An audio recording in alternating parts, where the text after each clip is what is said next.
মা আমিনার জীর্ণ কুটির, মা আমিনার জীর্ণ কুটির নূরে ঢাকা রয়েছে। মক্কা নগরেরই গলি গলিতে জান্নাত যেন সেজেছে। আল্লাহুম্মা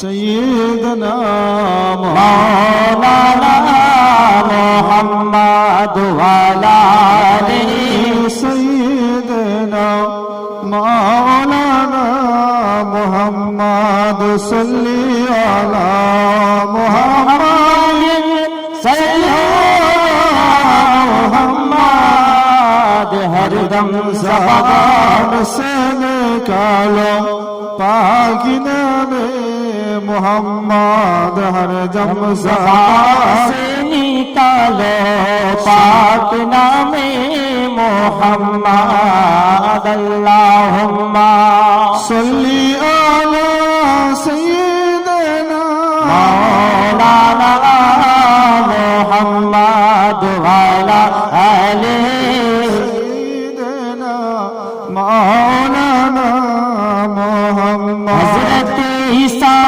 نبی موسیٰ نبی، حضرت عیسیٰ نبی موسیٰ نبی بولن یوگو ربنا نبی نہ گوڑے آخری نبی امت کینو گولنا ہماری مانر مول نبی آمار ایمانر مول نبی گولار ملارے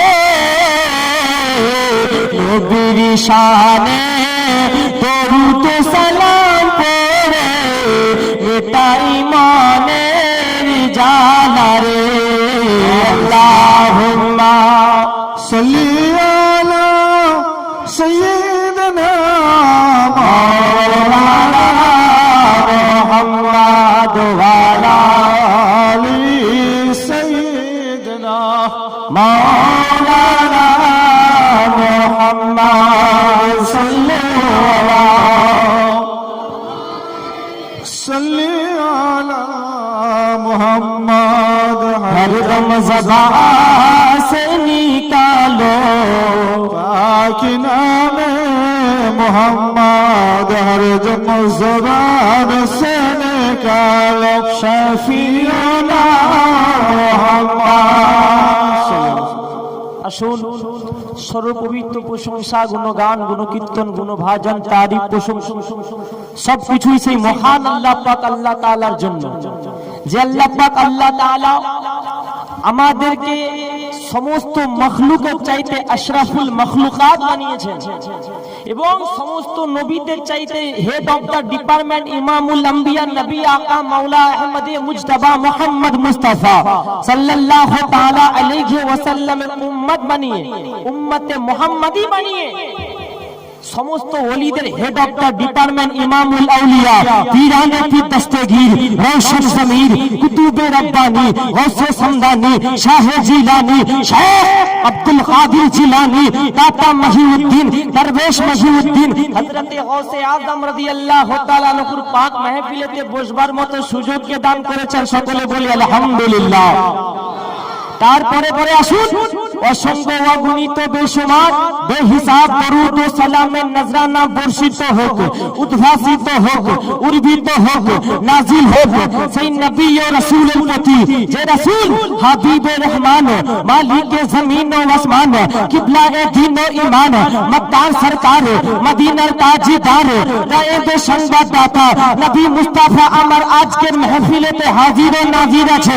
এই আকীদাকে নিয়ে নবী মুস্তাফা হাশরের ময়দানেতে এই গুনহগার উম্মতকে বখশাবেন আমার নবী মুস্তাফা সাল্লাল্লাহু তাআলা আলাইহি ওয়াসাল্লাম নিজের নূরানি হাত মোবারক দ্বারা নিজের গুনহগার উম্মতকে হাউজে কাউসারের পানি পান করাবেন। সেই নবী মওলা মক্কা সাল্লাল্লাহু আলাইহি ওয়াসাল্লামকে আজকে মুর্শিদাবাদের জমিনেতে নবী মুস্তাফাকে হাজির ও নাজির জেনে সকলে মিলে বা আওয়াজে বুলন্দ দরুদ পাক করুন। তারপরে ইনশাআল্লাহ আজকে আপনারা পীরানে পীর গৌসে পাকের মাহফিলকে সাজিয়েছেন। আজমতে গৌসে আজম বয়ান হবে, আকীদা বয়ান হবে, নবীর আজমত বয়ান হবে, সাথে সাথে নাতে মুস্তাফারও কিছু ছন্দকে আমি শোনাবো, মন্তবাতেরও কিছু ছন্দকে শোনাবো। যিনারা শুনতে চান তারা হাত উঠিয়ে বলুন সুবহানাল্লাহ। মাশাআল্লাহ, পুরো পাওয়ারফুল আছেন। বেশিক্ষণ সময় নেবই না, বাস 1 ঘন্টা। আপনারা 1 ঘন্টা আমার সাথ দেবেন সকলে। যারা হাত দেবেন হাত উঠিয়ে বলুন ইয়া রাসূলুল্লাহ। মাশাআল্লাহ, একবার দুরূদে পাককে পড়ুন সকলে মিলে পড়ুন আল্লাহুম্মা সাল্লি আলা সাইয়্যিদিনা মাওলানা মুহাম্মদ ওয়া আলা আলি সাইয়্যিদিনা মাওলানা মুহাম্মদ। তেলাওয়াত করেছি। আমার আল্লাহ পাক আল্লাহ তাআলা কুরআন মাজিদের মধ্যে বলেন ইয়া আইয়ুহাল্লাযীনা আমানুত্তাকুল্লাহা ওয়া কুনু মা'আস সাদিকিন। ऐ ईमान वाले अल्लाह से डरो और सच्चों के साथ हो जाओ। है ईमान वालों, है ईमानदार गो আল্লাহকে ভয় করো আর সত্যবাদীদের সঙ্গে লাভ করো। এখন আমি ফয়জান দাদা হাবিবি বলবো আল্লাহকে কেমন করে ভয় করতে হবে, আল্লাহকে ভয় করার তরিকা কেমন। আল্লাহকে ভয় করার মতলব এটা নয় कि আপনি ঘরের কোণার মধ্যে চুপে ভয়ে ভয়ে ভয়ে জড়ো হয়ে থাকেন, এইটাকে আল্লাহকে ভয় করার তরিকা নয়। আল্লাহকে ভয় করার তরিকা এটা আল্লাহ পাক যেটা হুকুম করেছে সেই হুকুমকে মেনে নিতে হবে। আল্লাহ পাক যে জিনিসটা থেকে দূরে থাকতে বলেছে ওই জিনিসটা থেকে দূরে থাকতে হবে। এখন বলবেন মাওলানা আল্লাহকে তো আমি ভয় করি, কিন্তু যে সত্যবাদীদের সঙ্গে লাভ করার কথা বলেছে আল্লাহ এখানে সত্যবাদী কাকে বলেছে? আল্লাহ কি এখানে কোন নামাজিকে সত্যবাদী দলিল দিয়েছে, নাকি না কোন রোজাদারকে সত্যবাদী দলিল দিয়েছে, না কোন হাজীকে সত্যবাদী দলিল দিয়েছে, না কোন দানকারীকে সত্যবাদী দলিল দিয়েছে? সুন্নি মুসলমানও কান খুলে শুনে রেখে দাও, নিজের ঈমানকে মজবুত করো, নবী মুস্তাফার দামানকে ধরে নাও, গৌসে পাকের মোহাব্বতকে নিজের কলবে ধারণ করো। আমার আল্লাহ পাক আল্লাহ তাআলা বলে আমি এখানে সত্যবাদী বলতে কাকে বুঝিয়েছি। এখন সুন্নি মুসলমানও আমার এখানেতে ভাই আব্দুর রহমান চাচা আছেন, কারো যদি নাম থাকে রাগ করবেন না ভাই, আমি উদাহরণ স্বরূপ বলতেছি। আমার আব্দুর রহমান চাচা 5 ওয়াক্ত নামাজ পড়তেছে, 5 ওয়াক্ত নামাজ পড়তেছে, কিন্তু 5 ওয়াক্ত নামাজ পড়ার পরে উনি যদি গীবত করেন, উনি যে চুগলি করেন, উনি যদি আপনার অন্যান্য খারাপ কাজের মধ্যে লিপ্ত থাকেন, বলুন ইনাকে সত্যবাদী বলে মানবো আমরা? মানবো না।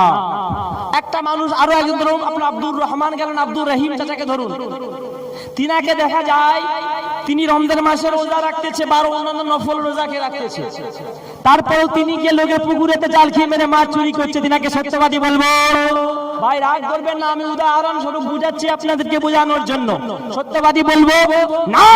এইখান থেকে বোঝা গেল নামাজি মানে যে সত্যবাদী তার কোনো গ্যারান্টি নাই, রোজাদারি মানে যে সত্যবাদী তার কোনো গ্যারান্টি নাই, হাজী মানে যে সত্যবাদী তার কোনো গ্যারান্টি নাই, দানকারী মানে যে সত্যবাদী তার কোনো গ্যারান্টি নাই। আহলে সুন্নাতুল জামাতের মধ্যে খুঁজলে আপনি মাওলানা পাবেন, আপনি হাফিজ পাবেন, আপনি মুফতি পাবেন, আপনি মুহাদ্দিস পাবেন। আর অন্যান্য জামাতের মধ্যে গিয়ে তালাশ করুন, প্রত্যেক জামাতের মধ্যে আলিম পাবেন, প্রত্যেক জামাতের মধ্যে মাওলানা পাবেন, প্রত্যেক জামাতের মধ্যে মুফতি পাবেন, প্রত্যেক জামাতের মধ্যে মুহাদ্দিস পাবেন। কিন্তু সুন্নি মুসলমানও নিজের ঈমানকে মজবুত করুন, আব্দুল কাদিরকে আহলে সুন্নাতুল জামাত ছাড়া অন্য কোন জামাতে পাবে না, আজমির খাজা গরিবে নওয়াজকে আহলে সুন্নাতুল জামাত ছাড়া অন্য কোন জামাতে পাবে না, নিজামউদ্দিন আউলিয়াকে আহলে সুন্নাতুল জামাত ছাড়া অন্য কোন জামাতে পাওয়া যাবে না। তো এইখান থেকে বোঝা গেল সত্যবাদী বলতে আল্লাহ পাক এইখানেতে কোন নামাজিকে বলে না, কোন রোজাদারকে বলে না, কোন হাজীকে বলে না, কোন দানকারীকে বলে না। আল্লাহ পাক এইখানে সত্যবাদী বলতে আল্লাহর ওলিদেরকে বলেছিলেন। বলুন সুবহানাল্লাহ। নারে তাকবীর, নারে তাকবীর, নারে রিসালাত, নারে রিসালাত, পীর কা দামান, গাউস কা দামান, নারে তাকবীর, ওলিদের সঙ্গ লাভ করো। কাদের? আল্লাহর ওলিদের সঙ্গ লাভ করো। আজকে আমরা জিনার মাহফিলকে সাজিয়েছি, ইনি কে? ওলি নয়, ওলিদের ওলি, পীরেদের পীর। আমি তাই আপনাদের আমি বাড়িতে যখন রুমে ছিলাম, আমি বিকাল বেলা শুনতে পাচ্ছিলাম একজন কোন হযরত হয়তো পড়তেছিলেন গৌস পাক রাদিয়াল্লাহু তাআলা শানেতে, ওলি দিকে রাজা মহারাজ লামতের সালাম খানি আব্দুল কাদের জিলানী, আব্দুল কাদের জিলানী, কৃপা করে রাখো মোদের লাজ, কৃপা করে রাখো মোদের লাজ, ও গো মেহবুব সুবহানী আব্দুল কাদের জিলানী, আব্দুল কাদের জিলানী। তো সেই গাউস পাক রাদিয়াল্লাহু তাআলা তিনি ওলিদের ওলি, পীরেদের পীর, তিনার সঙ্গ লাভ করার কথা কে বলেছে জোরে বলুন? আল্লাহ বলেছে তিনার সঙ্গ লাভ করো। তোমরা নিজামউদ্দিন আউলিয়ার সঙ্গ লাভ করো, তোমরা খাজা মাইনুদ্দিন চিশতি, খাজা গরিব নওয়াজ রাদিয়াল্লাহু তাআলা আনহুর সঙ্গ লাভ করো, তোমরা ইমাম আহমদ রাজা কা মাসলাকে আলা হযরতের সঙ্গ লাভ করো, সরকার মুজাহিদে মিল্লাতের সঙ্গ লাভ করো, আল্লামা তাজুল শরিয়ার সঙ্গ লাভ করো। সুন্নি মুসলমানো, আজকে আমরা সেই সত্যবাদীর মাহফিলেতে বসেছি। আমার পীরানে পীর দস্তগীর রওশন জমির কুতুবে রব্বানী মাহবুবে সুবহানী নূরে ইয়াদানী দাতা মহিউদ্দিন দরবেশ মহিউদ্দিন আমার গাউসে পাক রাদিয়াল্লাহু তাআলা আনহু উনি মাতাজাত আল্লাহর ওলি ছিলেন।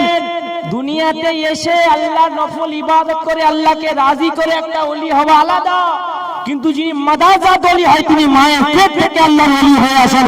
আমার গাউস পাক মায়ের পেট মোবারক থেকে আল্লাহর ওলি হয়ে এসেছেন, জোরে বলুন সুবহানাল্লাহ। আমার গাউসে পাক রাদিয়াল্লাহু তাআলা উনি কেমন আল্লাহর ওলি ছিলেন? আমার গাউসে পাক রাদিয়াল্লাহু তাআলা যখন যেই দিনে বিলাদাত হয়েছে, ওনার আব্বা জান হযরতে আবু সালেহ জঙ্গি মুসা রাদিয়াল্লাহু তাআলা আনহু ওই দিনেতে রাসূল পাক সাল্লাল্লাহু নবী আমার বলে, এই আবু সালেহ জঙ্গি মুসা, তোর ঘরের মধ্যে একটা এমন সন্তানকে আল্লাহ দান করেছে, তোর ঘরেতে আল্লাহ পাক এমন একটা ঔলাদকে দান করেছে যাকে দুনিয়া আব্দুল কাদির বলে চিনবে, যাকে দুনিয়া গাউসে আজম বলে চিনবে, আর সে অন্য কেউ নয়, সে আমারই পাক পঞ্চতনের বাগানের মধ্যে প্রস্ফুটিত ফোটা ফুল হবে, বলে বলুন না সুবহানাল্লাহ।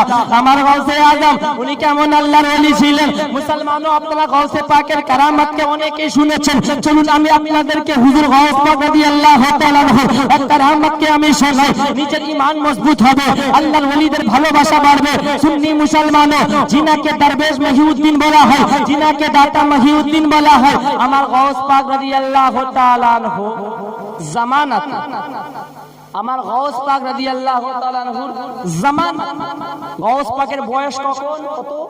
7 বছর। কত বছর জোরে বলুন? 7 বছর। আর ওই জিলান শহরে একটি মহিলা থাকতেন, একটি মহিলা, তার একটি স্বামী থাকতো, আর ওই স্বামীটা কোন রোগী বা কোন ব্যাধি কোন বিমারিতে আক্রান্ত হয়ে স্বামীটা ইন্তেকাল হয়ে যায়। আর স্বামীটা যখন ইন্তেকাল হয়ে যায়, স্বামীটা যখন ইন্তেকাল হয়ে যায়, তো ও মহিলাটি মনে মনে ভাবে ছোট বাচ্চাটা রয়েছে, ওই ছোট বাচ্চাটাকে নিয়ে বাকি দিনগুলো অতিবাহিত করতেছে, ছোট বাচ্চাকে উনি লালিত পালিত করতেছে। আল্লাহু আকবার কবীরা। আর স্বামী তো ইন্তেকাল হয়ে যাবার কিছুদিন পরে ওই ছেলেটাও রোগে আক্রান্ত হয়ে যায়, ওই ছেলেটাও ব্যাধিতে আক্রান্ত হয়ে যায়। ওই সঙ্গে সঙ্গে সমস্ত হাকিমদেরকে নিয়ে এলাজের জন্য উনি ব্যবস্থা করতে থাকেন। আমাদের ঘরের ছেলেদের মধ্যে যদি কারো রোগ হয়, যদি কারো কোনো বিমারি হয়, যদি কারো জ্বর হয়, কারো যদি কাশি হয়, আমরা ডাক্তারখানা যাই কি যাই না? আমরা ডাক্তারখানা যাই, ডাক্তার ওষুধ দেয়, আমরা সেই ওষুধ আমার নিজের ছেলেদেরকে খাওয়াই, সন্তানকে খাওয়াই, তারপরে আমার সেই সন্তান সুস্থ হয়। কিন্তু সুন্নি মুসলমানও ওই মহিলাটা গেছে, সমস্ত হাকিমদেরকে ডেকে এনেছে, সমস্ত হাকিমরা এলাজ করে পেরেশান হয়ে গেছে, বলছে এই মা, তোমার সন্তানকে আর বাঁচানো যাবে না, বাঁচানো যাবে না। ওই মহিলাটি আপনারা বলুন, কোন মায়ের সন্তান যদি ছোট থাকে, তার সেই ছোট সন্তানটি যদি মারা মারা যায়, এই ছোট সন্তানটা যদি মারা যায় আর ওই সংবাদটা যদি কেউ তিনার মাকে শুনিয়ে দেয়, বলুন মায়ের দিলটা কেমন হবে, মায়ের দিলের অবস্থা কি হবে? তখন বলে এই মা, তোমার সন্তান আর বেশি দিন বাঁচবে না, তোমার সন্তান কিন্তু ইন্তেকাল করে যাবে। ওই মহিলাটি কারো কাছে খবর পেয়েছেন জিলান শহরেতে আব্দুল কাদের জিলানী রাদিয়াল্লাহু তাআলা আনহু আব্বা জান হযরত আবু সালেহ জঙ্গি মুসা রাদিয়াল্লাহু তাআলা আনহু দরবারেতে যায়। কারণ ওনার দরবারেতে নাকি যে যায় সে খালি ফিরে না, কারণ উনি আল্লাহর ওলি ছিলেন। ওনার দরবারেতে যে যায় সে খালি ফিরে না। এই আশাকে নিয়ে, তামান্নাকে নিয়ে মহিলাটি ওই বাচ্চাটিকে নিয়ে গাউস পাকের আব্বা জানের দরবারেতে হাজির হয়েছে। আর গাউস পাকের আব্বা জানের দরবারে যখন হাজির হয়েছে বলছে, হুজুর আমার ছেলে, আমার একটি স্বামী ছিল, ওই স্বামীটি রোগে আক্রান্ত হয়ে যাবার কারণে ইন্তেকাল হয়ে গেছে। ফির আমার যে সন্তান ছিল এই সন্তানটাও ফির রোগে আক্রান্ত হয়ে গেছে, এই সন্তানটাও কিন্তু ব্যাধিতে আক্রান্ত হয়ে গেছে।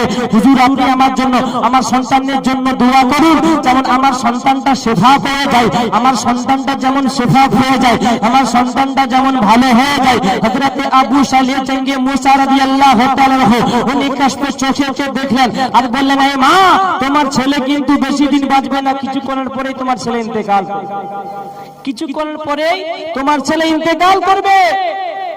বাস সঙ্গে সঙ্গে মহিলাটি ছেলেটিকে কোলে করে নিয়ে কাঁদতে কাঁদতে কাঁদতে কাঁদতে গাউস পাকের আব্বা জানের দরবার থেকে বেরিয়ে চলে আসতেছে। আর রাস্তাতে যেতে যেতে, কারণ আল্লাহর ওলিদের জুবান মুবারক থেকে যে কথা বেরিয়ে যায় ওইটাই কিন্তু ঠিক, ওইটা কিন্তু কারেক্ট লেগে যায়। ওলি আল্লাহদের মুখের কথা কখনো নড়চড় হয় না। হযরত আবু সালেহ জঙ্গি মুসা বললেন, তোমার ছেলে মারা যাবে। আর মহিলাটি রাস্তার বিচখানে এসে হাজির, বাস সন্তানটি মারা গিয়েছে। মহিলাটি কাঁদতে শুরু করেছে। হযরত আবু সালেহ জঙ্গি মুসার দরবারেতে গেলাম, আল্লাহর ওলির দরবারেতে গেলাম, কিন্তু যাওয়ার পরেতে আমার সন্তানকে উনি ভালো করলেন না, আমার সন্তানকে উনি এলাজ করলেন না, আমার ছেলেটি মারা গেল। উনি কাঁদতেছে। আর রাস্তার অপর দিকেতে আব্দুল কাদের জিলানী রাদিয়াল্লাহু তাআলা আনহুর আব্বা জান হযরত আবু সালেহ জঙ্গি মুসার খাদিম আসতেছে আর বলে, মা তুমি কাঁদছো কেন? বলছে, আমি এই জন্য কাঁদছি, আমার স্বামী রোগে আক্রান্ত হয়ে মারা গেছে, ফির আমার ছেলেটা রোগে আক্রান্ত হয়ে মারা গেছে। আমি কিছুক্ষণ পূর্বে হযরত আবু সালেহ জঙ্গি মুসার দরবারেতে গেছিলাম আর বললাম, হুজুর আমার সন্তানের জন্য দোয়া করুন, আমার সন্তান যেমন ভালো হয়ে যায়। সঙ্গে সঙ্গে আবু সালেহ জঙ্গি মুসা বলেছিল, মা তোমার এই সন্তানটি আর কিছুক্ষণ পরেই মারা যাবে, দেখুন আমার সন্তানটি ইন্তেকাল হয়ে গেছে, আমার ছেলে, আমার সন্তানটি মাউত হয়ে গেছে।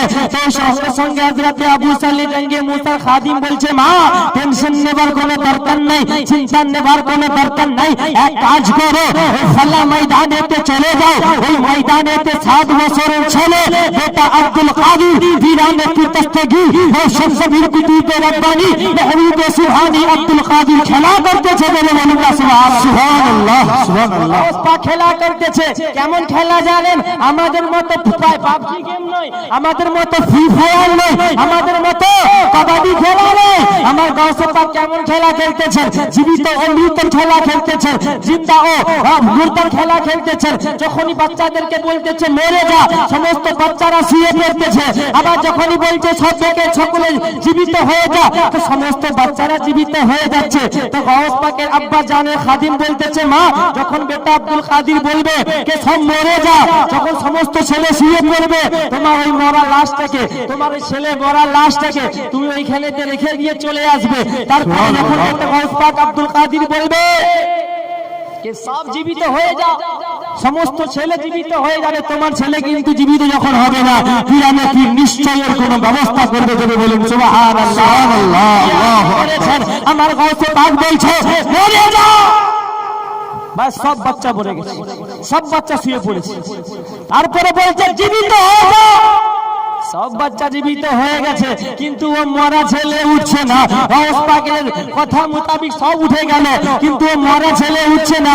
এই মহিলাটি দৌড়ে এসে বলে, হে আব্দুল কাদের জিলানী, মহিউদ্দিন দরবেশ মহিউদ্দিন, টাটা মহিউদ্দিন, পিরানে পীর দস্তগীর, মেহবুবে সুবহানী, কুতুবে রব্বানী, সমস্ত ছেলে কিন্তু উঠে গেল। আমার ছেলেটা কেন উঠলো না? আমার গাউস পাক সবই জানতেন। তারপরে উনি, আপনারা দেখুন, আমাদের যেরকম জাহিরি দুটা চোখ রয়েছে আর একটা বাতিনি চোখ আছে। কাশফের একটা চোখ আল্লাহ ওলিদের খোলা থাকে, তিনারা কাশফের চোখ দিয়ে বলে দিতে পারে ফাইজান এখন কোন জায়গার মধ্যে রয়েছে, ফাইজান কি ভাবতেছে। এই জন্য বড় বড় মুহাদ্দিসে কেরামেরা বলেছিলেন যে যখন আলিমের সামনেতে যাবে নিজের জুবানকে ঠিক রাখবে, আর যখন কোন আল্লাহর ওলির দরবারকে যাবে নিজের দিলকে ঠিক রাখবে, কারণ নিজের দিলের অবস্থা কিন্তু আল্লাহর ওলিরা বুঝতে পারে। জোরে বলুন না সুবহানাল্লাহ।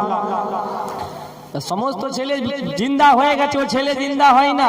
ও মহিলা এসে বলে, বেটা গাউস পাক আব্দুল কাদের জিলানী রাদিয়াল্লাহু তাআলা আনহু, সমস্ত ছেলে তো জিন্দা হয়ে গেল, আমার ছেলেটা কেন জিন্দা হলো না?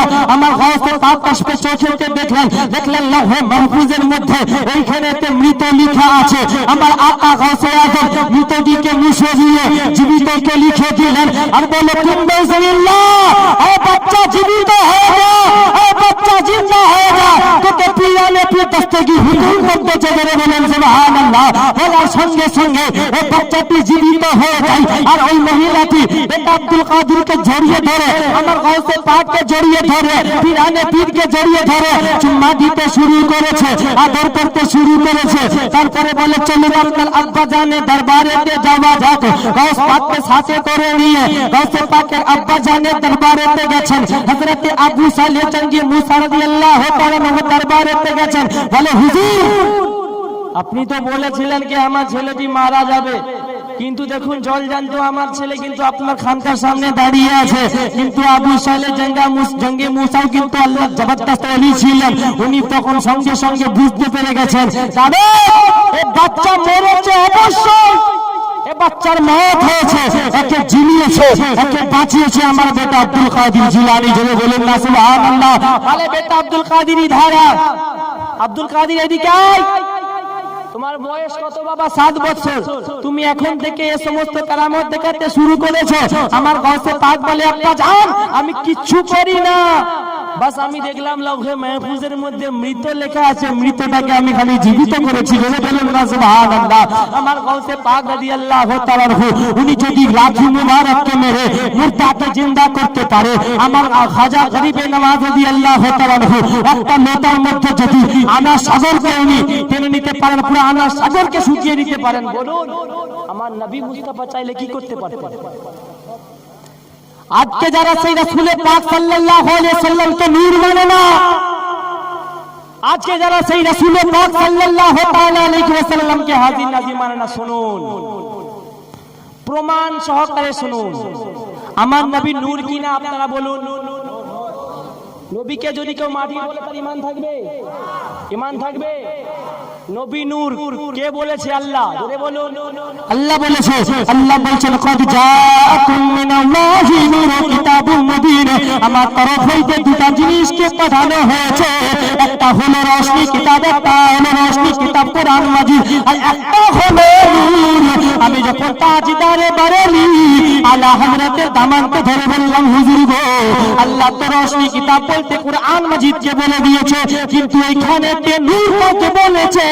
আমার আলা হযরত বলছে, না দম ফেজান বাজারে আমি বহুটাকে হাদাইকে বখশিশকে লিখে দিয়েছি, তুঝ তেরি নসিলে পাক মে है बच्चा बच्चा नूर का। নবী তো নূর, নবীর পুরা ঘরানা নূর, মা ফাতেমা নূর, মাওলা আলী নূর, ইমাম হাসান নূর, ইমাম হুসাইন নূর, নবী আমার নূর। আমার আলা হযরত তাই বলছেন कि तेरी नस्ल पाक में है बच्चा बच्चा नूर का, तू है नूर तेरा सब घराना नूर का। নবী মুস্তাফা নূর, নবী মুস্তাফার পুরা ঘরানা নূর। কারণ হযরতে জাবির রাদিয়াল্লাহু তাআলা আনহু রাসূল পাকের দরবারেতে হাজির হয়ে বললেন, আকা ইয়া রাসূলুল্লাহ, ইয়া হাবিবাল্লাহ, হুজুর গো, আপনাকে একটি সওয়াল আছে, একটি প্রশ্ন আমি করতে চাই। নবী আমার বলে যাবি, তুমি কি জিজ্ঞাসা করতে চাও? তো হযরতে জাবির রাদিয়াল্লাহু তাআলা আনহু বলে, ইয়া রাসূলুল্লাহ, ইয়া হাবিবাল্লাহ, আল্লাহ পাক সর্বপ্রথমে কি সৃষ্টি করেছে? আল্লাহ পাক সর্বপ্রথমে তো কি সৃষ্টি করেছে? তো নবী আমার জবাব দিচ্ছে, যাবি শুনে রেখে দাও, আউয়ালু মা খালাকাল্লাহু নূরি, আল্লাহ পাক সর্বপ্রথমে আমি নবী আমার নূরকে সৃষ্টি করেছেন। জোরে বলুন সুবহানাল্লাহ। নবী আমার বলেন, মান কানা নবী ওয়া আদম বাইনাল মা'i ওয়া তিন, যখন হযরতে আদম আলাইহিস সালাম মাটি ও পানির সঙ্গে মিশেছিল, আমার নবী বলছেন তখন আমি আল্লাহর নবী ও নূর হয়েছিলাম। জোরে বলুন সুবহানাল্লাহ। তো নূর বলছে কে? আল্লাহ। নূর কে বলেছে? নূর কোরআনে প্রমাণ আছে কি নাই? নূর হাদিসে প্রমাণ আছে কি নাই? এরপরেও যদি কেউ নবীকে নূর না মানে সে মুসলমান থাকবে? আচ্ছা, আর একটা কথা বলুন, আপনি যখন এসেছি ভাই আকীদা সম্পর্কে ওয়াজ করব, কারণ এত সুন্দর বিল্ডিং বানিয়েছেন, আর পিলার যদি কমজোর হয় তো বিল্ডিং পড়ে যেতে পারে। আজ না হলেও সে 2 বছর কি 4 বছর পরেও সে কিন্তু বিল্ডিং ভাঙবে। মুসলমানও ওই রকম তুমি নামাজকে পড়তেছো, তুমি রোজাকে রাখতেছো, তুমি একটা কথা কান খুলে শুনে রেখে দাও, আমার নবীকে যদি আল্লাহ সৃষ্টি না করতো তুমি নামাজ পেতে না। তুমি যে নামাজের তাকাবুর দেখাচ্ছ, তুমি যে নামাজের ঘমন্ড দেখাচ্ছ, আমার নবী না সৃষ্টি হলে তুমি নামাজ পেতে না, তুমি রোজা পেতে না, তুমি হজ পেতে না, তুমি যাকাত পেতে না, তুমি কোনো কিছুই পেতেন না। আজকে তুমি যে কুর্তা পরে ঘুরে বেড়াচ্ছ, এটাই কিন্তু আমার নবী মুস্তাফার সাদকা। আজকে তুমি টুপি পরে ঘুরে বেড়াচ্ছ, এটাও আমার নবী মুস্তাফার সাদকা। সুন্নি মুসলমান, আমি আপনাদেরকে বলতে চাই, যেরকম উদাহরণ স্বরূপ এইখানেতে লাইট জ্বলতেছে, আমার ডান পাশেতে হযরত বসে রয়েছেন, এই হযরত বসে রয়েছেন, হযরত বসে রয়েছেন, আপনারা সকলেই বসে রয়েছেন। বলুন, এই অবস্থায় যদি লাইটটা অফ হয়ে যায় আপনারা আমাকে দেখতে পাবেন? হযরতদের কাউকে দেখতে পাবেন? কেন দেখতে পাবেন না? লাইটটা অফ হয়ে গেছে, আমিও আপনাদেরকে দেখতে পাবো না, আর আপনারাও আমাদের কাউকে দেখতে পারবেন না, কারণ এই লাইট অফ।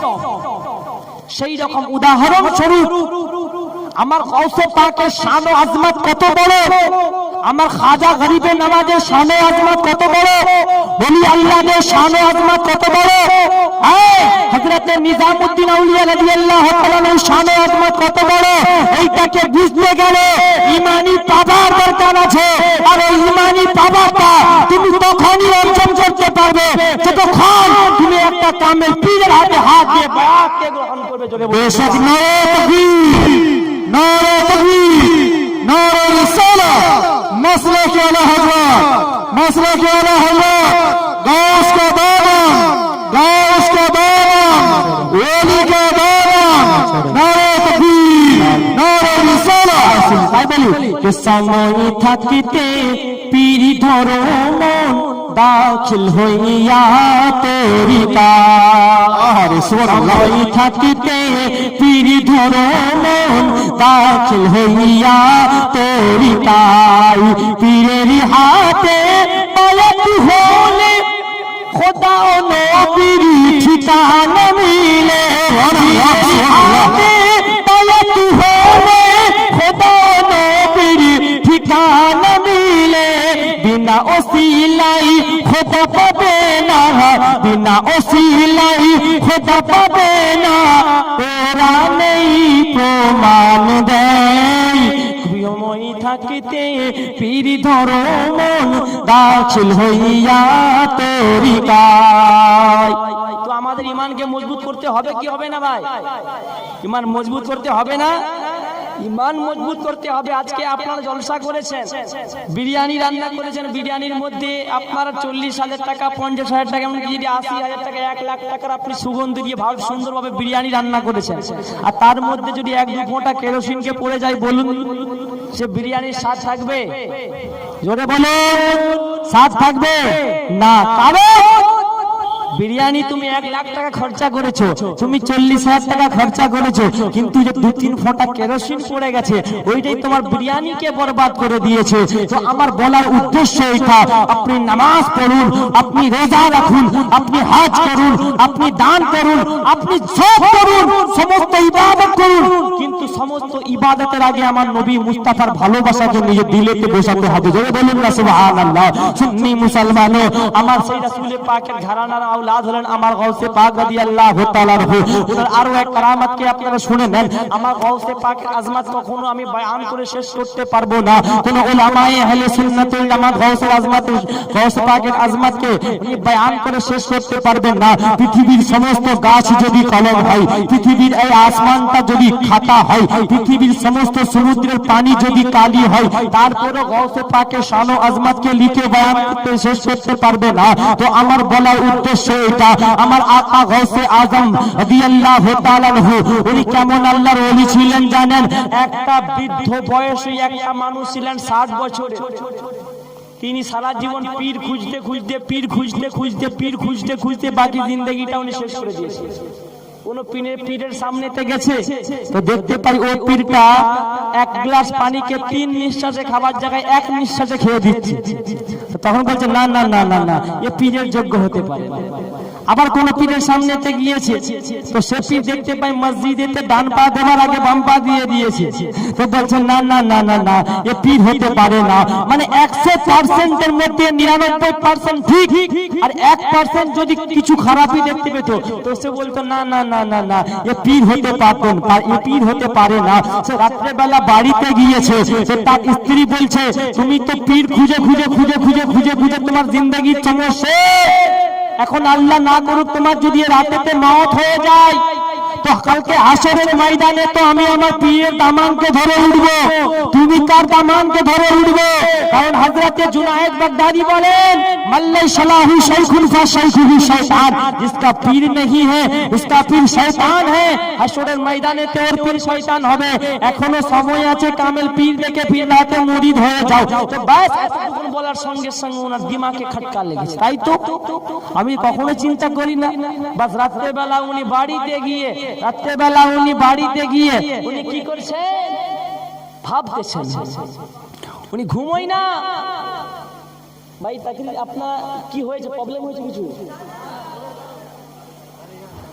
উনি কিন্তু ঘুমোয় না। কেন ঘুমায় না জানেন? যদি ঘুমিয়ে যায় আর যদি ঘুমিয়ে যায় আর হযরতে আজরাইল আলাইহিস সালাম এসে উনি যদি আমার রূহকে কবজ করে নিয়ে চলে যায় তো হাসরের ময়দানে সে শয়তান পীর হয়ে যাবে, আমি ঘুমাবো না। সে ঘুমোয় না। 1টা বেজে গেছে, 1:30টা বেজে গেছে, 2টা বেজে গেছে, 2:30টা বেজে গেছে, 2:30টার সময় সে পাক্কা ওয়াদা করেছে যে আমি যাকে দেখতে পাবো চোখের সামনে প্রথমে আমি তাকে আমি আমার পীর বানিয়ে নেব। এখন আপনারা বলুন রাত্রি 2টা 2:30টার সময় রাস্তাতে কেমন ধরনের মানুষ ঘুরে? কেমন ধরনের মানুষ রাত্রি 2টা 2:30টার সময় মানুষ ঘুরে? চোর চামানটা ঘুরে কি ঘুরে না? ডাকাতেরা ঘুরে কি ঘুরে না? এনারা ঘুরে রাত্রে বেলা। তো ও ওয়াদা করেছে যে যাকে দেখতে পাবো চোখের সামনে প্রথমে আমি তাকে আমি আমার পীর বানিয়ে নেব। বাসে ওয়াদা করে এই ঘর থেকে বাহির হয়েছে।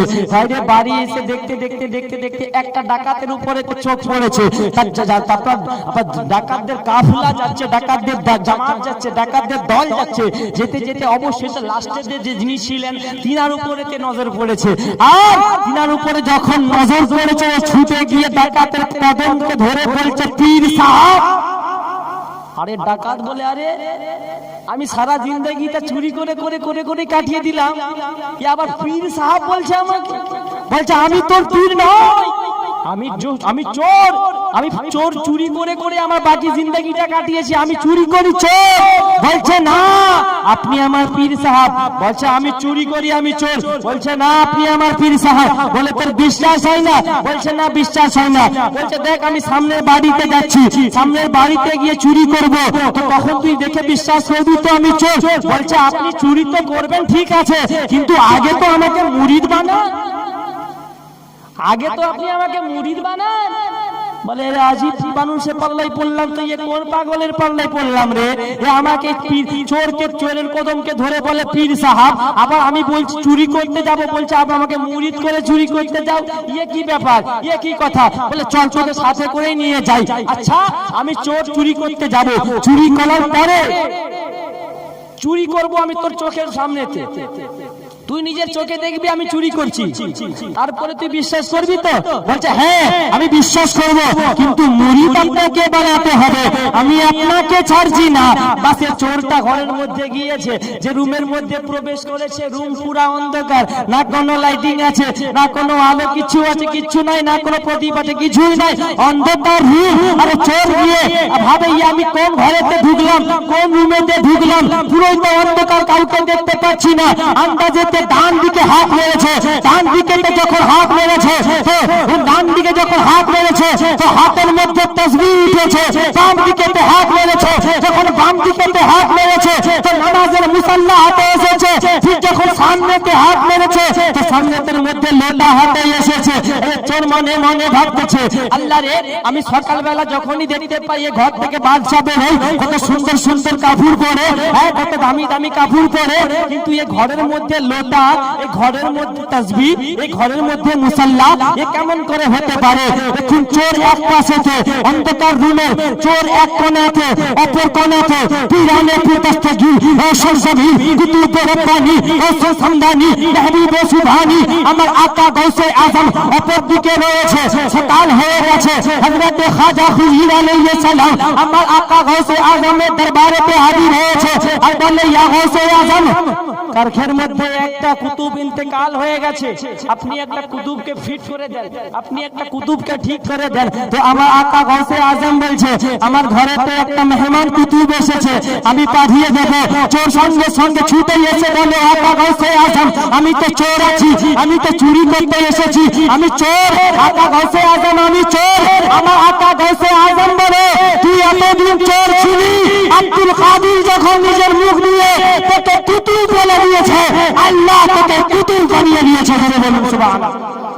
আল্লাহ তোকে কুতুব বানিয়ে দিয়েছে, কারণ একটা বাড়ির মধ্যে যেখানে ধান থাকে, আমি যদি ধান চুরি করতে যাই তো ধান পাবো, গম যেখানে থাকে আমি গম চুরি করতে গেলে গম পাবো, কিন্তু চোর এমন একটা জায়গায় চুরি করতে গেছে যেখানে তো বিলায়াতের বাদশা থাকে। বলুন না সুবহানাল্লাহ। বিলায়াতকে নিয়ে উনি এলেন, আর উনি গাউস পাক রাদিয়াল্লাহু তাআলা আনহু বললেন এই আমার ভক্ত যাও, তুমি চলে যাও, কারখের মধ্যে চলে যাও, ওইখানে তুমি কুতুব হয়ে যাবে। যাবার আগে একটা কথা, তোমার মুরিদ হবার জন্য 3 দিন ধরে বাইরেতে খানকার বাইরে দাঁড়িয়ে আছে, ওকে প্রথমে মুরিদ বানিয়ে তারপরে যাবে। যারা বলেন না সুবহানাল্লাহ। আমার আকা গৌসে আজমের কি শান দেখুন, এ চোর গাউস পাকের দরবারেতে চুরি করতে গিয়ে আল্লাহর ওলি হয়ে গেল, আর ইনি জি ওয়াদা করেছিলেন কি আমি আপনাকেই আমি পীর বানাবো, আমি আপনারই মুরিদ হব। আমার আকা গৌসে আজম ওকে আল্লাহ পাক আল্লাহ তাআলা, আমার আকা গৌসে আজম কি করলেন, ওখানে উনিও কুতুব হয়ে গেলেন আর ইনাকেও কুতুবের মুরিদ বানিয়ে দিলেন। তো সেই গলি আল্লাহ শান কত বড়। আর আমি বলতাম বাংলাতে, নিজেরই লেখা কালাম, ওলি আল্লাহর শান মুমিন ছাড়া কেউ বুঝিতে জানে না, ওলি আল্লাহর শান মুমিন ছাড়া কেউ বুঝতে জানে না, ওলি আল্লাহর শান মুমিন ছাড়া কেউ বুঝতে জানে না।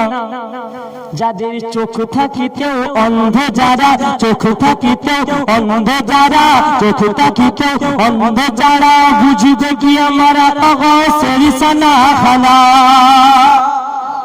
আমার আকা গৌসে আজম, আরে ইনার শান ও আজমত বয়ান করে কোন সুন্নি আলিম নয়, যত বড় সে মুহাদ্দিস হোক, আকা গৌসে আজমের শান কেউ বয়ান করে শেষ করতে পারবেন না। কারণ আমার আকা গৌসে আজম রাদিয়াল্লাহু তাআলা আনহুকে দিনার কাঁধা মুবারকেতে আমার নবী মুস্তাফা কদম মুবারককে রেখেছেন। গৌস পাকের কাঁধে মুবারকেতে আমার নবী মুস্তাফার কদম মুবারক, আর গৌস পাকের কদম মুবারক সমস্ত ওলিদের কাঁধেতে জড়িয়ে বলুন না সুবহানাল্লাহ। আরে ও গৌস পাকের কথা তো গেল, চলুন আজকে আমরা যে হিন্দুস্তানের মধ্যে বসবাস করছি, আতায়ে রাসূল আলে রাসূল হযরত খাজা মুঈনুদ্দিন চিশতি আজমিরি সঞ্জারি রাদিয়াল্লাহু তাআলা আনহু দরবারেতে, কারণ কি জানেন, অনেক মানুষ বলে যে আমরা পীরের দরবারেতে গিয়েছি, আমি মানসিক করেছি পীর আমাকে দেয় না, আমি 2 বছর গিয়ে পীরের দরবারে মানসিক করছি পীর আমাকে দেয় না, এই সমস্ত কথা বলে। ভাই আমি বলি পীর অবশ্যই দেবে, তোমাকে পেতে গেলে তার তরিকা আপনাকে অবলম্বন করতে হবে। আপনি পীরের দরবার গেছেন, আল্লাহর ওলিদের দরবারে যখনই যাবেন কান্নাকাটি করবেন, গিড়গিড়াবেন, আল্লাহর ওলিরা সব বরদাস্ত করবে, কিন্তু কোন গোলামের চোখের পানিকে বরদাস্ত করে না। আপনারা আল্লাহর ওলির দরবারকে যাবেন, কাঁদবেন, গিড়গিড়াবেন, তবে তো আপনি পাবেন। এই জন্য আমি বলতাম, कौन कहता है दरे औलिया से कुछ मिलता नहीं, मिलता है जरूर मगर तुम्हें मांगने का तरीका मालूम नहीं। सुन्नी मुसलमानों, আমার খাজা গরিবে নওয়াজ রাদিয়াল্লাহু তাআলা এর দরবারেতে একটা অন্ধ ফকির, আপনারা ওকে আগে শুনেছেন, একটা অন্ধ ফকির ফরিয়াদ করতেছে, খাজা মুঝে আঁখি দে, খাজা মুঝে আঁখি দে। বাস এই ইলতেজা, এই ফরিয়াদ করতেছে, করতে করতে করতে করতে বাকি জিন্দেগি কাটিয়ে দিয়েছে আজমিরে। বই কয়েক বছর ওইখানে উনি রয়েছেন। খাজাকে একটাই কথা, সকাল হয়ে গেলে খাজা মুঝে আঁখ দে, খাজা মুঝে আঁখ দে, সন্ধ্যা হয়ে গেল খাজা মুঝে আঁখ দে, খাজা মুঝে আঁখ দে, কিন্তু ও চোখ পাচ্ছে না, কিন্তু ও চোখ পাচ্ছে না, অন্ধই রয়ে গেল। বাদশা ঔরঙ্গজেব খাজা গরিব নওয়াজের দরবারেতে জিয়ারতের উদ্দেশ্যে রওনা হয়েছে। আর বলে খাজা গরিব নওয়াজ রাদিয়াল্লাহু তাআলার দরবারেতে জিয়ারতে যখন উদ্দেশ্যে রওনা হয়েছে, তো অন্ধ ফকিরকে দেখতে পেয়েছে। অন্ধ ফকিরকে দেখতে গিয়ে বলে, এই ফকির, তুমি খাজার সামনে থেকে কি মাংতেছো? বলছে, দেখো না, আমি খাজার দরবারেতে কয়েক বছর ধরে একটাই দোয়া করতেছি, আমি একটাই ফরিয়াদ করতেছি, খাজা আমাকে আঁখ দাও, খাজা আমাকে চোখ দাও, কিন্তু খাজা আমাকে চোখ দিচ্ছে না। বাদশা ঔরঙ্গজেব তো আল্লাহর ওলি ছিলেন, তিনি তো জানেন সব কিছু।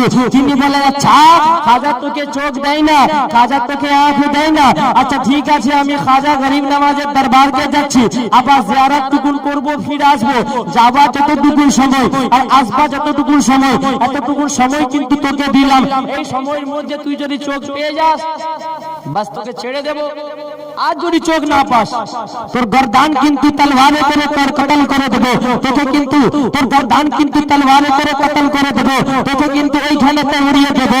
সুন্নি মুসলমানও, আমার আকা গরিব নওয়াজের কদম মোবারকেতে কুরবান হয়ে যান, নিজের ঈমানকে মজবুত করুন। বাদশা ঔরঙ্গজেব এতটুকু বলার পরেতে যখন উনি খাজা গরিব নওয়াজের দরবারেতে গিয়েছেন, যাবার পরেতে উনি জিয়ারত করেছেন। জিয়ারত করার পরে বাইরে এসে অন্ধ ফকিরকে জিজ্ঞাসা করে, ए फकीर, क्या तुझे आंख मिली है? तो फकीर बोलते थे, हाँ बादशाह औरंगजेब, हमें आंख मिल चुकी है।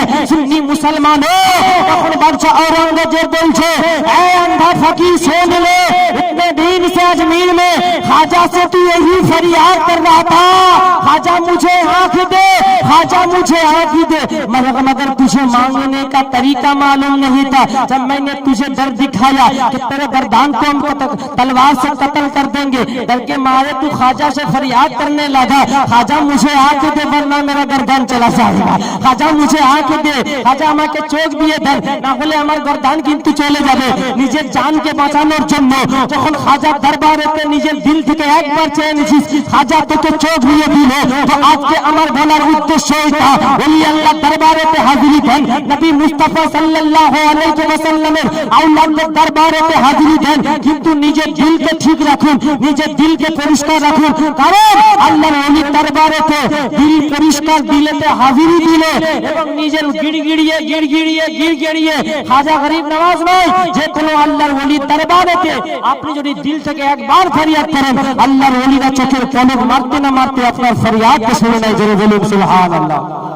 তো যাই হোক, ইনশাআল্লাহ শেষ করে দেব, বলবেন যে আপনাদের যা উঠা বসা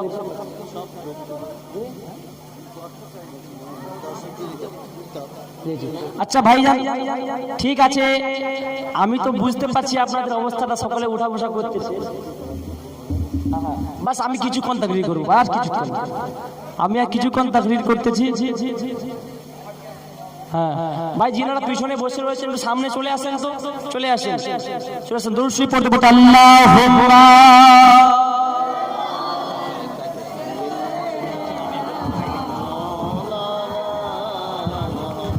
वाला ले सैयदना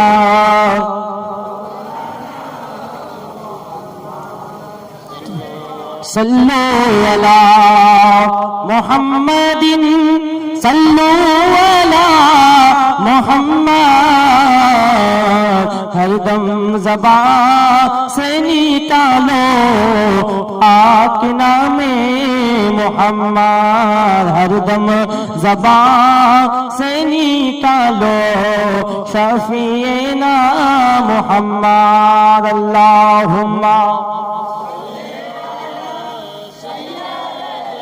मौलाना मुहम्मद वाला आले सैयदना দরকার আছে কি নাই? আচ্ছা বলুন তো আমার নবী পাকের ইলমে গায়েব আছে কিনা? আমার নবী পাকের ইলমে গায়েব আছে কিনা? কোরআনে তার প্রমাণ আছে কিনা? সূরা জিন নোট করুন, সূরার নাম সূরা জিন। সূরা জিনের মধ্যে আমার আল্লাহ পাক আল্লাহ তাআলা বলেন আলিমুল গায়বি ফালা ইয়াযহিরু আলা গায়বিহি আহাদান ইল্লা মান ইরতাদা মির রাসূল। আমার আল্লাহ পাক আল্লাহ তাআলা তিনার মাহবুবদের মধ্যে তিনার ও পয়গম্বরদের মধ্যে যিনাকে ভালো লেগেছে উনি ইলমে গায়েব আতা করেছেন। যে আল্লাহ পাকের দেওয়া ও ইলমে গায়েব থেকে আমার নবীরা সমস্ত নবীরা কিন্তু আমার নবী সেই ইলমে গায়েব সম্পর্কে সমস্ত কথাবার্তা বলতে পারে। জোরে বলুন না সুবহানাল্লাহ। ইলমে গায়েব আমার নবী মুস্তাফার আছে, প্রমাণ কোরআনে। ইলমে গায়েব আমার নবী মুস্তাফার আছে, প্রমাণ হাদিসে। চলুন একটা ওকে আপনাদেরকে শোনাই। আমার নবী মুস্তাফা সাল্লাল্লাহু তাআলা আলাইহি ওয়াসাল্লামের দরবারেতে এক সময় এক সাহাবী রাসূল খিদমত করতেছেন। যেমন আমাদের দরবারেতে পীর সাহেব এলে মুরিদরা গিয়ে খিদমত করে, তো রাসূল পাকের দরবারেতে রাসূল পাকের হুজরা শরীফেতে সাহাবী রাসূল খিদমত করতেছে, সাহাবী রাসূল খিদমত করতেছে। তো খিদমত করতে করতে করতে করতে অধিক রাত হয়ে যায়, অনেক রাত হয়ে যায়। তো নবী আমার কি করলেন, ও সাহাবীটাকে একটা বললাম দিলেন। কি দিলেন? একটা বললাম দিলেন। আর সাহাবী রাসূলের ঈমান ছিল যে নবী যেটা দেয় ওইটাকে নিয়ে নিতে হয়, আর নবী যে জিনিসটা থেকে দূরে থাকতে বলে ওইটাকে দূরে থাকতে হয়। তো সাহাবীকে ও রাসূল পাক সাল্লাল্লাহু আলাইহি ওয়াসাল্লাম নিজের নূরানি হাত দিয়ে বল্লামকে দিয়েছেন। তো বল্লামকে নিয়ে ও সাহাবী রাসূল বাড়ির দিকে রওনা হয়েছে। বাড়িতে পৌঁছানোর পরে দেখতে পায় তিনার বিবি ঘরের বাইরেতে দাঁড়িয়ে আছে। তিনার বিবি ঘরের বাইরেতে দাঁড়িয়ে আছে। বিবিকে গিয়ে জিজ্ঞাসা করে, আরে বিবি তুমি ঘরের বাইরেতে দাঁড়িয়ে আছো কেন? এখন তো অধিক রাত হয়ে গেছে, অনেক রাত হয়ে গেছে, এত রাতে তুমি ঘরের বাইরে কি করছো? তো বিবি জবাব দিচ্ছে, আমি এই জন্য ঘরের বাইরেতে, ঘরের ভিতরে থেকে বিষাক্ত সাপ ঢুকেছে, আমাকে কামড়াবে বলে, আমাকে দংশন করবে বলে আমি ওই ভয়েতে আমি ঘরের বাইরেতে চলে এসেছি। তোমার সাহাবী রাসূল কি করলো? নবী পাকের দেওয়া বল্লামটাকে নিয়ে ও সাপটাকে মেরে ফেললো। তারপরে ফজরের নামাজ রাসূল পাকের পিছনেতে আদা করলেন। ইয়া রাসূলুল্লাহ, ইয়া হাবিবাল্লাহ, হুজুর গো আপনার কদম তলেতে আমার আব্বা মা কুরবান আছে, আপনার কদম তলেতে আমার মাল ও দৌলত কুরবান আছে। ইয়া রাসূলুল্লাহ, ইয়া হাবিবাল্লাহ, হুজুর আপনি যদি ঘর যাবার সময় আমার হাতে বল্লামটা না দিতেন আমার ঘরে বিরাট বড় মুসিবত হয়ে যেত, আমার ঘরে বিরাট বড় পরেশানি হয়ে যেত। তো নবী পাক আমার জবাব দিচ্ছে, আয় আমার চাহনে वाला, আয় আমার গোলাম, আয় আমার मानने वाला सर, তুই আমার দরবারেতে, তুই আমার হুজরাতে, তুই আমার খিদমত করতেছিলি, আমি তোর আকা মাওলা এই হুজরাতে বসে বসে তোর ঘরের অবস্থাকে দেখতেছিলাম। বলে বলুন সুবহানাল্লাহ। তো এখান থেকে বোঝা গেল নবী নূর, নবী পাকের ইলমে গায়েব আছে। আর একটা কথা, নবী হাজির নাজির কিনা? হাজির নাজির মানে কি? হাজির নাজির মানে কি? প্রেজেন্ট, উপস্থিত। আর নাজির মানে কি? যিনি দেখেন নিজের চোখ মুবারক দ্বারা। আমি এখানে দরুদ পড়ছি, নবী মদিনা থেকে শুনছে না, নবী আজকের মাহফিলেতে আশিকদের মাহফিলেতে হাজির ও নাজির আছে। জোরে বলুন সুবহানাল্লাহ। আমার আল্লাহ পাক আল্লাহ তাআলা কুরআন শরীফে সূরা আল-আহজাবের মধ্যে বলেন, ইয়া আইয়ুহান নবী ইন্না আরসালনাকা শাহিদান ওয়া মুবাশশিরান ওয়া নাযীরা। হে আমার মাহবুব, হে আমার হাবিব, আমি আপনাকে কায়নাতের জন্য, আমি আপনাকে দুনিয়ার জন্য, আমি আপনাকে কায়নাতের জন্য, আমি আপনাকে 18,000 মাখলুকাতের জন্য নবী আপনাকে আমি হাজির ও নাজির করে পাঠিয়ে দিয়েছি। জোরে বলুন সুবহানাল্লাহ। আচ্ছা বলুন, হাজির ও নাজির, হাজির নাজির কে? এখানে শাহিদ কথা যে বাক্যটা ব্যবহার করা হয়েছে, শাহিদ মানে কি? গওয়া দেনে वाला। শাহিদ মানে গওয়া দেনে वाला, সাক্ষী রাখা। আচ্ছা সাক্ষী কে দেবে?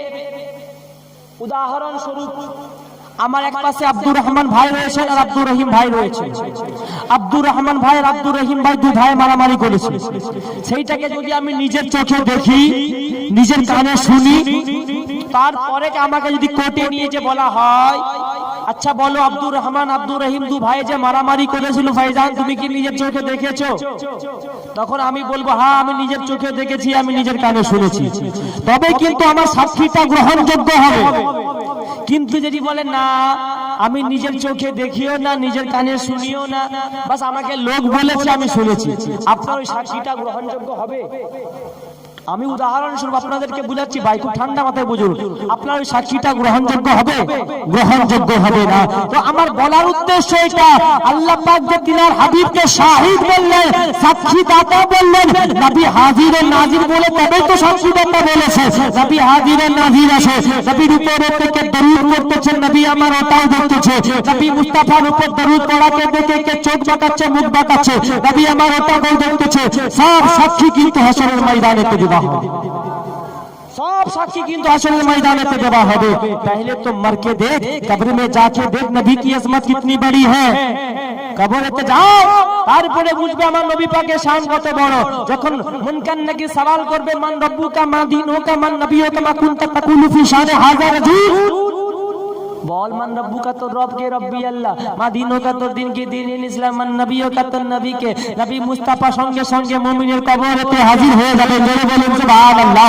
নবী হাজির হয়ে যাবেন, নবী মুস্তাফাকে দেখে যারা ইয়া নবী সালামু আলাইকা পড়ে, মুস্তাফা জানে রহমত पे लाखों सलाम पढ़े, काबे के बदरूद जा तुम पे करोड़ों दुरूद पढ़े। तो नबी मुस्ताफा के देखे संगे संगे যখন মুনকার নাকি জিজ্ঞাসা করবে মান নবিয়ুকা, तेरा नबी कौन है, तुम तकुलु फी शाने हक हाज़ा रजूल, বল এই দুনিয়া এই ব্যক্তিটা সম্পর্কিত দুনিয়াতে কি বলতিস? তো আমরা জবাব দেব মুস্তাফা জানে রহমত पे लाखों सलाम, शमए बज़ में हिदायत पे लाखों सलाम, काबे के बदरूद दुजा तुम पे करोड़ों दुरूद, तौबा के शम्सु दुहा तुम पे करोड़ों दुरूद, और कोई गैब क्या तुमसे नेहा हो भला, जब ना खुदा ही छुपा तुम पे करोड़ों दुरूद।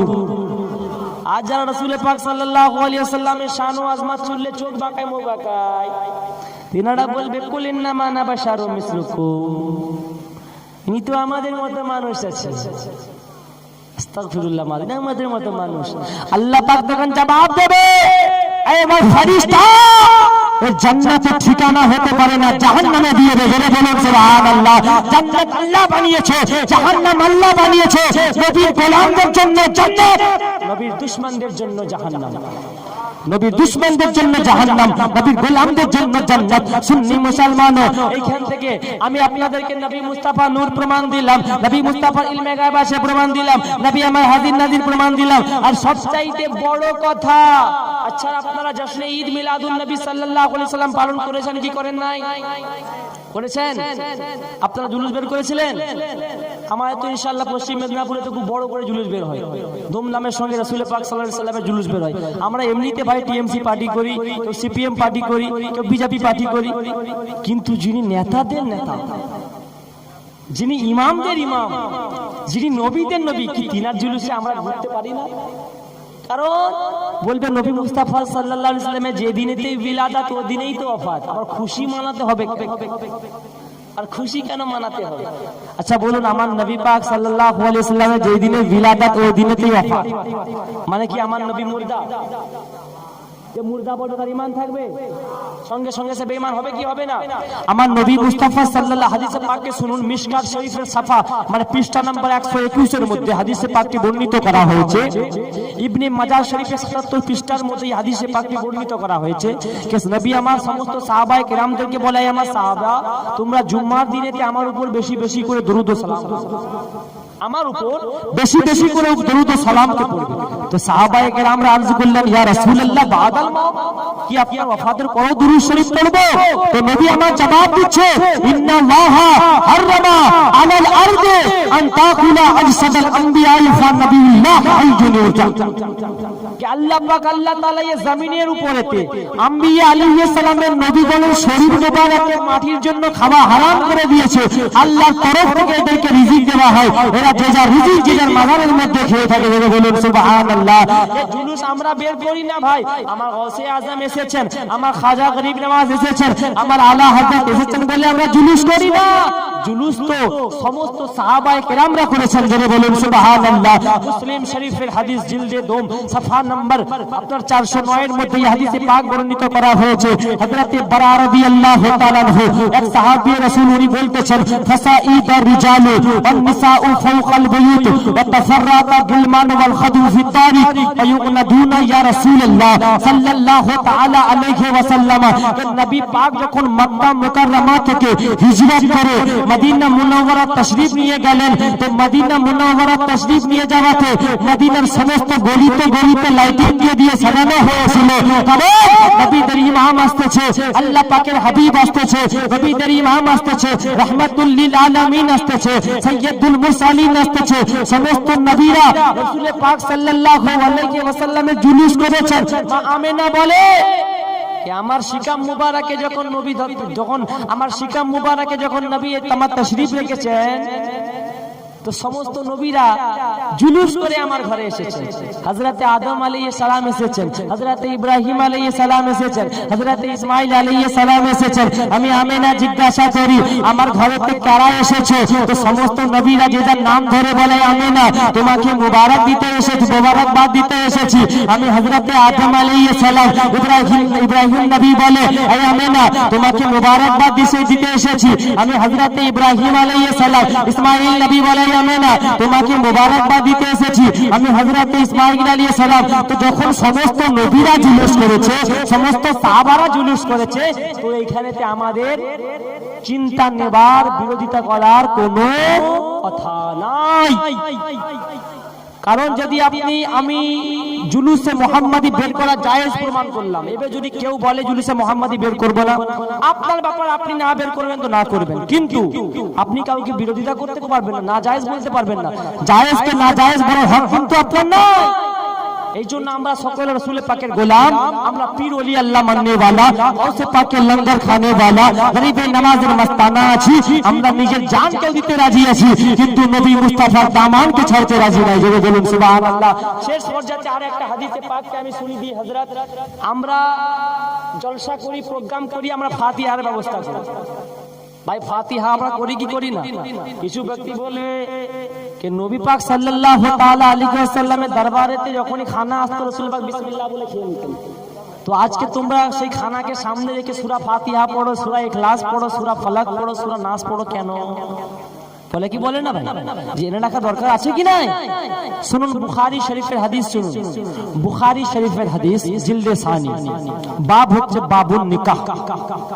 বুখারী শরীফের মধ্যে হযরত আনাস রাদিয়াল্লাহু তাআলা হাদিস পাক বর্ণিত করেছেন কে যখন রাসূল পাক সাল্লাল্লাহু তাআলা আলাইহি ওয়াসাল্লাম যখন যায়নাবকে নিকাহ করলেন, যখন যায়নাবকে আমার নবী মুস্তাফা নিকাহ করলেন। আনাস ইবনে মালিক রাদিয়াল্লাহু তাআলা قال رويت النبي صلى الله تعالى عليه وسلم فزا يحده على تلك الحيثه وتكلم بما شاء الله। যখন হযরত রাসূল পাক সাল্লাল্লাহু তাআলা আলাইহি ওয়াসাল্লাম যখন যায়নাবকে নিকাহ করলেন, যায়নাবকে নিকাহ করার পরেতে হযরত আনাস রাদিয়াল্লাহু তাআলা আনহুর আম্মি জান দেশি ঘিয়ের হালুয়াকে বানিয়েছেন। কোন ঘিয়ের জোরে বলুন? দেশি ঘিয়ের হালুয়াকে বানিয়ে রাসূল পাকের দরবারেতে পাঠিয়েছেন। আজকে বলুন আমাদের বন্ধু বান্ধবদের বিয়ে হলে আমরা কোনো গিফট দিই কি দিই না? আমরা কোনো উপহার দিই কি দিই না? অন্তত যে না পৌঁছাতে পারে মোবাইলে অন্তত সে হ্যাপি ম্যারেজ ডে বলুন কি আপনাকে গিফট দেয়, দেয় কি দেয় না ভাই? দেয়। তো রাসূল পাক যখন যায়নাবকে নিকাহ করলেন, তো হযরত আনাস রাদিয়াল্লাহু তাআলা আম্মি জান দেশি ঘিয়ের হালুয়াকে বানিয়ে রাসূল পাকের দরবারেতে পাঠিয়েছে। আর হযরত আনাসকে বলে এই আনাস আমার রাসূল পাক সাল্লাল্লাহু আলাইহি ওয়াসাল্লামের দরবারে গিয়ে আমার তরফ থেকে সালাম দিও আর বলো এই যায়নাবকে আপনি যে নিকাহ করেছেন এই নিকার মক্কাতে আমার আম্মি জান আপনাকে দেশি ঘিয়ের হালুয়া বানিয়ে দিয়েছে। তো নিকাহ হয়ে গেলেন, দেশি ঘিয়ের হালুয়াকে বানিয়ে রাসূল পাকের দরবারেতে হাজির করে দিলেন। তো নবী মুস্তাফা সাল্লাল্লাহু তাআলা আলাইহি ওয়াসাল্লাম আরাম করতেছেন। হযরত আনাস রাদিয়াল্লাহু তাআলা আনহু একটা প্লেটের মধ্যে হালুয়াকে নিয়ে হাজির হয়েছেন। বলুন একটা প্লেটের মধ্যে কত হালুয়া থাকতে পারে? খুব জোর 1 কেজি হবে। একটা প্লেটের মধ্যে কত হালুয়া থাকতে পারে? হযরতে আনাস রাদিয়াল্লাহু তাআলা আনহু ওই প্লেটটাকে নিয়ে রাসূল পাকের দরবারেতে হাজির হয়েছে। ইয়া রাসূলুল্লাহ, ইয়া হাবিবাল্লাহ, আমার আম্মি জান আপনার জন্য দেশি ঘিয়ের হালুয়াকে বানিয়ে দিয়েছে। তো নবী আমার বললেন না, এই আনাস, এই হালুয়াটাকে সামনেতে রেখে দাও, বা হালুয়াটাকে ডাইনেতে রেখে দাও, কি হালুয়াটাকে বামেতে রেখে দাও, কি হালুয়াটাকে আমার রুমেতে রেখে দাও। না, নবী আমার বলছে আনাস হালুয়ার প্লেটটাকে আমার সামনেতে রাখো। নবীর সামনেতে হযরতে আনাস রাদিয়াল্লাহু তাআলা আনহু ওই হালুয়ার প্লেটটাকে রেখে দিলেন। নবী আমার নিজের নূরানি হাতকে ওই প্লেটের উপরেতে রাখলেন এবং কালামুল্লাহ শরীফকে পড়তে শুরু করে দিলেন। জোরে বলুন সুবহানাল্লাহ। তারপরে বলে আনাস যাও, কিছু ব্যক্তির নামকে বলে দিলেন, ওই সমস্ত ব্যক্তিদেরকে আজকের এই মেহফিলেতে হাজির হতে বলো। আর রাস্তাতে যারির সঙ্গে দেখা হবে তাকে আজকে এই মেহফিলেতে হাজির হতে বলো। রাসূল পাক দাওয়াত দিয়েছেন। হযরতে আনাস রাদিয়াল্লাহু তাআলা একটা করে দাওয়াত দিয়ে সকলকে দাওয়াত দিয়ে দিয়েছেন। অন্তত 300 জনকে দাওয়াত দিয়ে দিয়েছেন। 300 জনকে দাওয়াত দিয়ে দিয়েছেন। আর 300 জন রাসূল পাকের দরবারেতে হাজির হয়ে গেছে। হযরতে আনাস রাদিয়াল্লাহু তাআলা ভাবছে যে রাসূল পাক সাল্লাল্লাহু আলাইহি ওয়াসাল্লাম তো 300 জনকে দাওয়াত দিতে বললেন, আমি তো দাওয়াতও দিয়ে দিয়েছি, হালুয়া তো একটা প্লেটে, 300 জনকে কেমন করে তাকসিম করা হবে, 300 জনকে কেমন ভাবে বন্টন করা হবে। কিন্তু সাহাবী রাসূলের ঈমান ছিল, আমার নবী মুস্তাফা যখন রয়েছে তো টেনশন নেবার কোনো দরকার নাই, চিন্তা নেবার কোনো দরকার নাই। সুন্নি মুসলমানও নবী আমার বলছেন 10 জন করে আসো, বিসমিল্লাহ বলে তোমরা হালুয়াকে খেতে শুরু করো। 10 জন করে আসতেছে, বিসমিল্লাহ বলে হালুয়াকে খেতে শুরু করতেছে। মুসলমানও কুরবান হয়ে যায়, 300 জন ব্যক্তি হাজির হলো, 10 জন করে সকলে হালুয়াকে খেতে শুরু করলো। হালুয়া শেষ হলো না, 300 জন ব্যক্তি হালুয়া খেয়ে যাদের বাড়ি চলে গেল। অবশেষে যে হালুয়াটা বেঁচে ছিল, আমার নবী মুস্তাফা বলে আনাস ওই হালুয়ার প্লেটটাকে নিয়ে তোমার আম্মে জানের দরবারেতে যাও, আর গিয়ে আমার তরফ থেকে সালাম দেবে আর বলবে তোমাকে নবী মুস্তাফা এটা তোহফা পাঠিয়েছে। তো হযরতে আনাস রাদিয়াল্লাহু তাআলা আনহু বলছে আমি যখন ওই হালুয়ার প্লেটটাকে নিয়ে রাসূল পাকের দরবারে এসেছিলাম অতটা ভারী অনুভব করি না।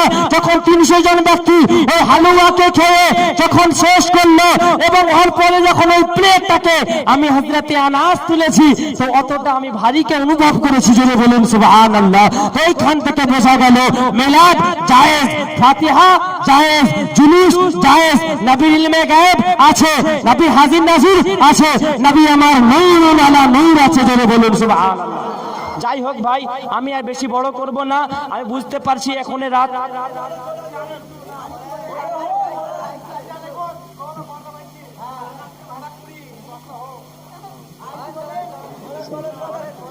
শুনবেন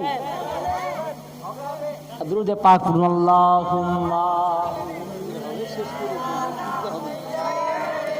মাওলানা মুহাম্মাদ ওয়ালা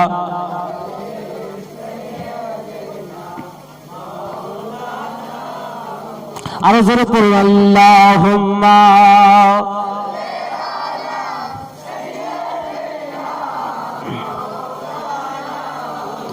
ওয়ালালে সাইয়্যিদিনা। তো খাজা গরিব নওয়াজ রাদিয়াল্লাহু তাআলা শানেতে মানকাবাত শরীফে কি ছন্দকে শুনেন, তারপর ইনশাআল্লাহ আমি আপনাদেরকে আবার আগে বাড়াচ্ছি।